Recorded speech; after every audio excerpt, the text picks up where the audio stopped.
And if you were to just ask yourself, regardless of what you believe, if you lived like you had that value, how different would your actions be?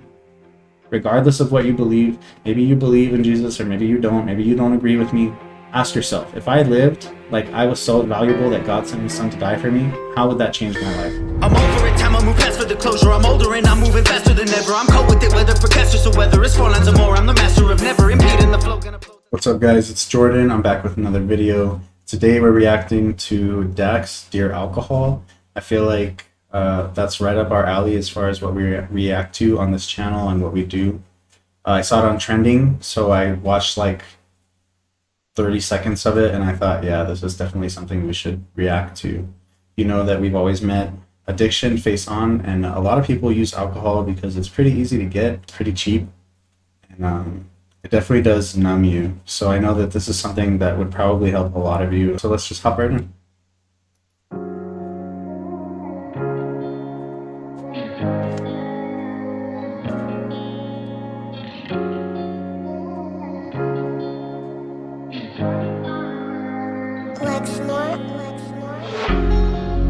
So he wrote something pretty, I don't know, I want to talk about it, so I'm just going to move myself up here. He said, Dear Alcohol, I don't think you're as bad as what they say. Everything in this world is temporary, so why does it matter if I drink you anyway?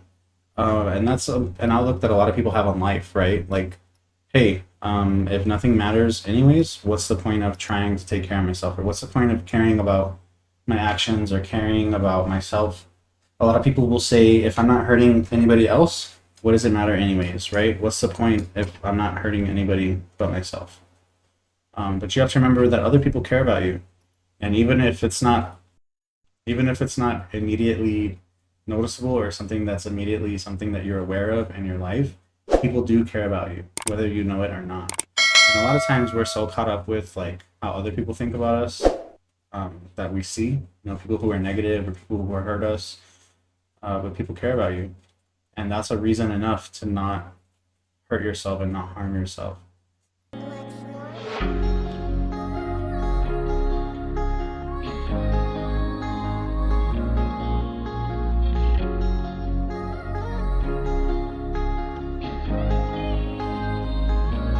I got wasted cause I didn't want to deal with myself tonight. My thoughts get drowned until I feel alright. And I keep drinking till I'm someone I don't recognize. I got wasted cause I didn't want to deal with myself tonight. My thoughts get drowned until I feel alright. And I keep drinking till I'm someone I don't recognize. I got wasted. I don't know if you guys hear it, but there's definitely like a country vibe. But that's just Dax, right? He can do whatever he wants. Um, I don't know. I like the sound of it, and I want to say it just because I feel like it's worth saying. But Dax has some pretty awesome tattoos for sure. I love all his tattoos.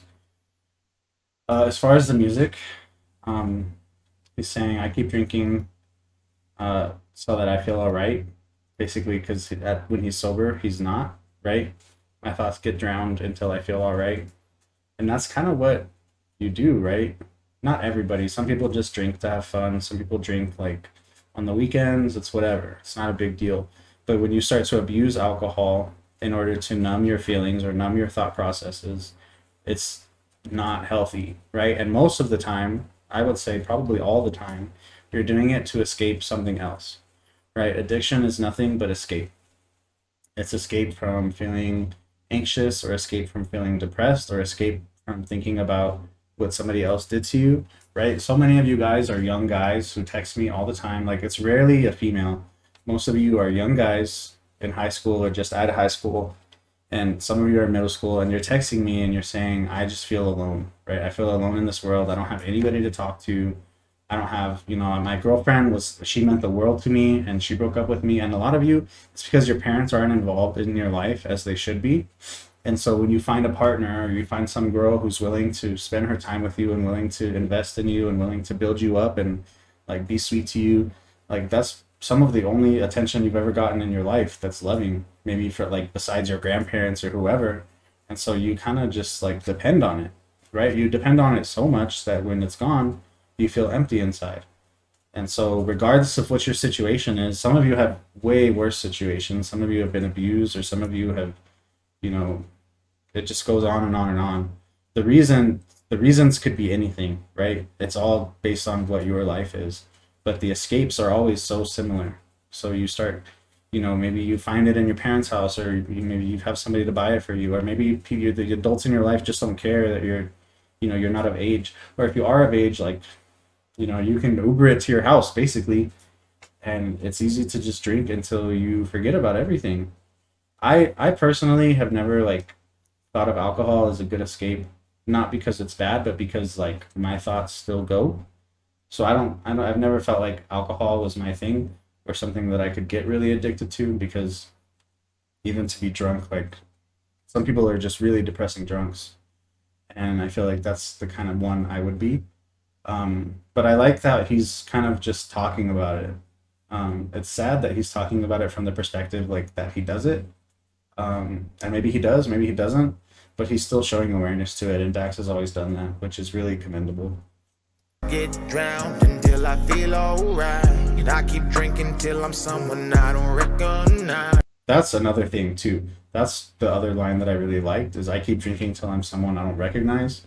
If your problems are you, right? If your problem is like people have treated you so bad your entire life, or whatever reasons gets you to the point where you don't like yourself, you don't like what you see in the mirror, you hate yourself, so then you make bad choices which spiral you to hate yourself more.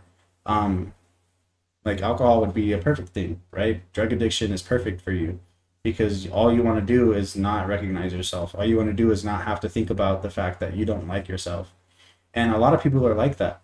I used to struggle a lot with really caring about myself, or liking myself, or really seeing myself as someone who's valuable. And it made me make choices based off of that. And when you make choices based off the assumption that you don't matter, the choices you make are really going to reflect that, right? If you really believe that you're not worth anything, the choices you make are going to show that you don't believe you're worth anything. So you're not going to care that you get drunk all the time. You're not going to care that you abuse, substances, and it's really just draining you of energy, draining you of the passion to live at all. But when you operate on the assumption that God made you, and that you matter, and that you're worth something, you know what? Even when you're dealing with something that's tough, you don't want to just abuse substances, because you know that it's not going to help you. You know that it's not going to benefit you, right? We'll talk about that later, but I just really liked that line. He's saying, I keep drinking till I'm someone I don't recognize. And he's like really, really pinpointing the reasons that people drink, and he's saying it in a beautiful way that makes it easy to understand and easy to relate to, and easy to say, yeah, that's why I do it. Repeat the cycle every day. I gotta start with a drink. My life been getting sorta crazy, and I don't wanna think. I look myself right in the mirror and I don't even blink. Then I get angry, take the rest and pour it right in the sink. I know where this road goes. Alcohol ain't my friend, but I keep drinking cause these demons roaming follow me around everywhere I go. That's so good, man. So good. Basically saying, like, I know what I'm doing is wrong. I know that this isn't going to help me, but at the same time, like, it's too much to just try to face it on your own, right? So he says it's every day the same cycle. I know that I shouldn't do it. I know that I don't want to do it. But then when I try to go without it, like, then all those thoughts start intruding into your life and into your head, and you can't stop, right? Then it's like he was doing, he was pouring it down the sink, and then all of a sudden he's taking a drink of it. That's how addiction works. If you're really addicted and you're really trying to stop, like, it's so good, dude. It's so good. I don't know, man. A lot of these rappers are able to paint addiction, the picture of addiction and the addicted life so well. You know that they've dealt with it on some form or another. And, Dax is making music. You have people like Tom McDonald who are making music to, like, to prove that addiction is relevant within our culture, but also to show awareness that it's not a right answer, right? If you have told Dax that you were addicted, he might say, me too, or I have been too. But obviously he's trying to say, like, this is not the way. I think, at least, right? I don't think he's like saying this is club music, this is party music, this is like get hype. Like, this is from the picture of somebody who doesn't want to be in that space. And, I feel like that's why a lot of people relate to it, and that's why it fits on my channel specifically. because there's so many of you guys who reach out to me and you say this is exactly how you feel, and you don't have anybody to talk to, right? Nobody listens to your music. Nobody comments thousands of comments down below saying, you know, keep it up, don't stop. And you just need somebody to encourage you because you don't have it in your life. It clouds my mind and soul. It turns my heart cold. But I keep drinking cause it makes me feel like I'm not alone. I'm having problems, Exactly what I but said. won't let me reach out. Looking at this bottle, having nothing but doubt. Don't wanna drink, but it keeps coming around and around and around. I got That's another one too. He said my pride basically keeps me from asking for help.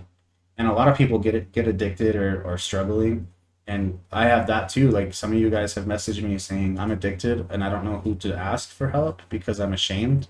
I know that I shouldn't have done it. Some of you are afraid of getting in trouble. Some of you just are really like, it is pride and you're just embarrassed that you got yourself into that position in the first place. But I would say that you're not alone, right? This has happened to so many people. Alcohol is one of the most addictive drugs, but it's legal. And it's really depressing that it's that way just for money, you know, honestly. But if you are in a space where you're addicted, or you are in a space where you're struggling, or you are in a space where you think you could become addicted, like it's, you feel just like that, right? He's all alone in a dark place. There's all these shadows, you know, descending upon him, and you just kind of feel like there's no way to break out of that. But really, the best way to break out of addiction is to surround yourself with other people who are going to build you up and are going to help you get clean and who are going to hold you accountable. That's why AA meetings are the way that they are, right? It sounds cheesy sometimes, or it looks cheesy, but it's because the best way to get clean is to surround yourself with other people who understand what you're going through, who want the best for you, and who are going to hold you accountable if you fail, right? So if you are in a place like that, that's what you should be doing. That's what you should be trying to find. And for the way that Dax is painting the picture, right? The reason for drinking, at least to him, is because of like a really bad self portrait, like a really bad view of himself and his value and self worth. And I would assume that for a lot of you it's the same, just because of the way that we grew up, right? Some of you, your parents weren't as involved as they should have been, or for some of you, somebody really hurt you, or somebody, you know, cheated on you, or it just, and it goes on and on, right? It just starts with parents, or then it turns into partners, or then we surround ourselves with people who, like, because we don't treat ourselves with value, they don't see us with value, and it just kind of spirals. And then, like you said, you just look in the mirror and you can't stand what you see. But you have to end it somewhere, and the first step would be choosing to see yourself with some value and choosing to surround yourself with the right people. example to these kids, cause they watching when I'm there.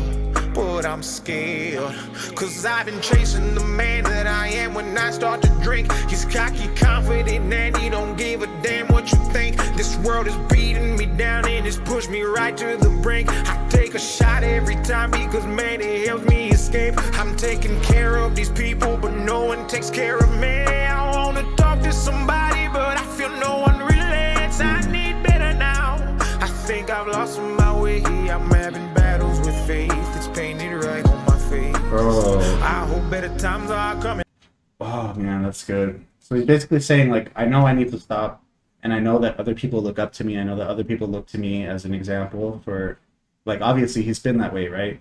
Dax has never really been the club music kind of person. Like, he's a great lyricist, he's a great rapper, he's made tons of really hype songs, but I would never call him like a club music rapper, right? He makes a lot of songs that are deep in topic, deep in, like, one was about bullying, he's had other ones about, you know, self-worth, he's had other ones about religion, other ones about like views of God and all these different things, right? He's talked about addiction before. And this one he's saying, I know I should stop. I know that other people are looking to me as an example, right? I know that I'm not setting a good example if I'm choosing addiction when I'm saying that addiction isn't it's not good for me. But at the same time, he's saying, like, there's more pressure on me because I feel like I don't have other people to talk to. I feel like my life is constantly, like, you know, people are watching me all the time, which it is, right? If you're somebody who's famous, especially somebody who's trying to be a good role model, people are constantly looking for you to fail. People who don't like you are constantly waiting for you to screw up so they can say, hey, look, he's not good. And it's not fair, right? Because people are people. Humans are humans, regardless of how famous you are or how famous you aren't. Everybody's going to fail. Everybody's going to not measure up sometimes. And he's saying, I feel like I have nobody to relate to, and it's tough, right? I bet it's especially tough for him because it's not as easy to just say I'm failing, because he knows as soon as he says that, somebody who's famous, as soon as they say I need actual help, maybe even professional help, everybody, it's in every headline. Everybody's saying, look at this dude who used to, preach to the youth, who used to help other people grow, who used to help other people get clean, and now he's not, right? He used to promote a positive message. Now he's just a drunk. That's how people will paint it, even though that's not how it is. And it's not fair. And at the same time, I don't know, maybe he's really not. Maybe he's just, portraying that part, writing from that point of view to help other people who are. But either way, it makes sense. Because regardless of who it is, right, it's not just a famous person. There's tons of, especially men, who are addicted to alcohol like that. And they know that for their families or for, for their parents, for their nephews and nieces, or for even their own kids, they need to get clean. They need to set a better example, right? You don't have to tell people what they should be doing. Everybody knows what they should be doing. But when you know what you should be doing and you still can't do it, is when that's kind of where addiction is. That's being in the midst of addiction. And he's saying, right, I don't feel like anybody can help me. And a lot of times people feel that way, but it's not true, right? You have to believe that you're worth helping to even get help. And for a ton of reasons, people don't. But if you're in that position, know that you should. I hope better times are coming. No chase, but I'm still running. I gotta take control, and I won't stop on nothing. Dear God, this is my test. Promise that I do my best. Just help me with this pain I feel and pressure that is. I got wasted. And Dax, he talks about not having faith sometimes, or not, being the best person or whatever. But that's let's just go back. That's a more real prayer and a more real supplication to God, a more real request to God than most people ever give. He's saying, I know that I need to stop. I know that it needs to happen, but I can't do it on my own because of all the other things that come when I'm sober, right? Whether it's pressure, whether it's pain, whether it's trauma, whether it's other addictions, or whether it's whatever, right? Maybe it's bills. Maybe it's because of something your parents did. Maybe it's because of something a girl did. Maybe it's because for girls, maybe it's something that a boy did. But you get to this point where you know that you can't stop on your own anymore. And that's the first step. It's saying, I can't do it all by myself. So God, I need you to help me with all this pain and pressure that's on my chest.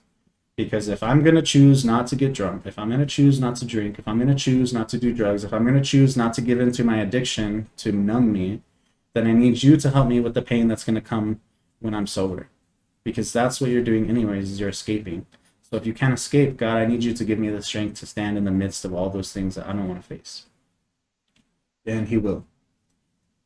When you choose to trust God, and you choose to believe what he believes, and you choose to believe what he says in his word, there's always a way to stand up from under it. The Bible says, when you're tempted, I will always provide you the strength to stand up and to turn away from it. The Bible doesn't say that God gives us the strength to handle anything he throws at us, because look at Dax. Look at your own life. There have been tons and tons of times where you've been in situations where you're not strong enough to deal with it on your own. But that's not what God says. God says that when you're tempted, God will give you the strength, right? You can't do it by yourself, but God will help you do it. God will be with you. If you lean on God, God will give you what you need. Because God wants us to depend on him, because he's he's supposed to be our Father. He's supposed to be our everything. So if you lean on God, God will give you what you need. But you're not supposed to do it on your own. You're supposed to be dependent on him.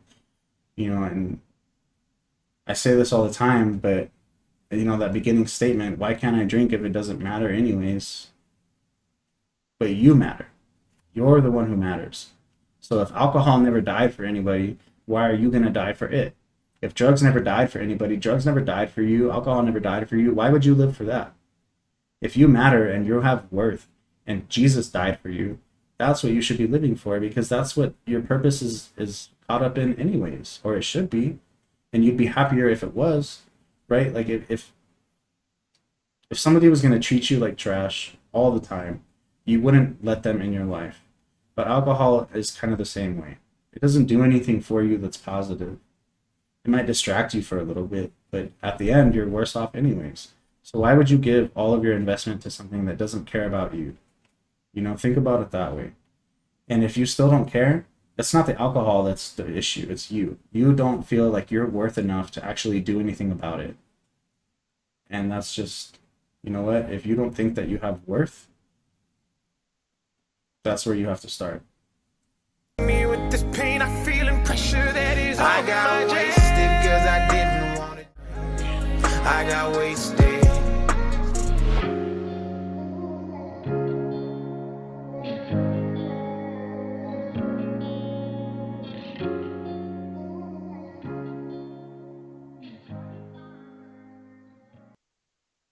That's exactly what I was trying to say. Now he's saying, "Dear alcohol, I found out you were even worse than what people said. Sometimes I try to remember the good times, but you actually made me forget most of those memories instead." And that's what I was kind of saying is I've never liked alcohol because I don't actually feel like it makes me forget anything. I don't feel like that would ever distract me. I feel like I can still think about all those bad things and it's just kind of even worse. And at the same time, like he's saying, you know, you didn't help me. You didn't offer me anything, right? I drank and I drank and I drank and I drank and I was just worse off for it. Alcohol never died for anybody. It's not doing you any benefit. And if you can really see that and you're still choosing to do it, it's because you don't think that you're worth anything. And you have to kind of put away all the other things people have said about you, put away all the things that you say about yourself every day, and ask yourself, am I worth anything?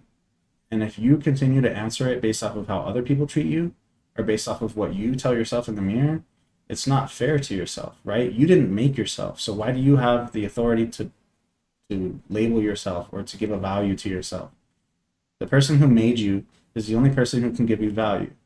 And I'm not talking about your parents. I'm not talking about mom or dad, because sometimes they don't give you the right value either. God is the one who made you, who gives you value.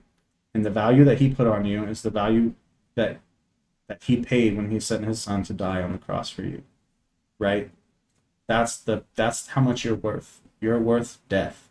You're worth God sending his son to die. That's valuable. And if you were to just ask yourself, regardless of what you believe, if you lived like you had that value, how different would your actions be? Regardless of what you believe, maybe you believe in Jesus or maybe you don't agree with me, ask yourself, if I lived like I was so valuable that God sent his son to die for me, how would that change my life? And if you see yourself not drinking alcohol and if you see yourself, you know, not abusing your life, maybe you need to reevaluate. I don't have anything else to say. You know, we've done this a million times. We've talked about addiction so many times, but you guys need to keep hearing it and you need to keep being told not to give up. I see people in my Discord all the time saying I'm addicted to cigarettes or I'm addicted to this or I'm addicted to that. Like, you guys are so young. You have so much ahead of you. And, you know, if you really believed that you had any value at all, you would live for that value. You would live for your future, and you should. So I just want to encourage you to do that. And if you guys want to talk to me or, you know, you need somebody to talk to, I'm going to start answering DMs again on Instagram. So go ahead, feel free, and I'll try to answer all of them. But other than that, I'll see you guys in the next video. This one's for you. Over and over it goes, closer to sobering lows. Time passes by my window, pain dances on my pillow. Over and over it goes, closer to sobering lows. Time passes by my window, pain dances on my pillow. You cannot be my hero, I am the classroom widow. Sits in the back of the room, wallflower never in bloom. Hiding in my bedroom, writing out the red room. Living in a head tomb, missing that perfume. Discounting sounds my mind can't recount. I can't take it. I can't make it. I don't really want to live like I'm beyond you. I don't really have a choice in who you're fond to. I know that you love when I'm filled with resentment. I crave your acceptance.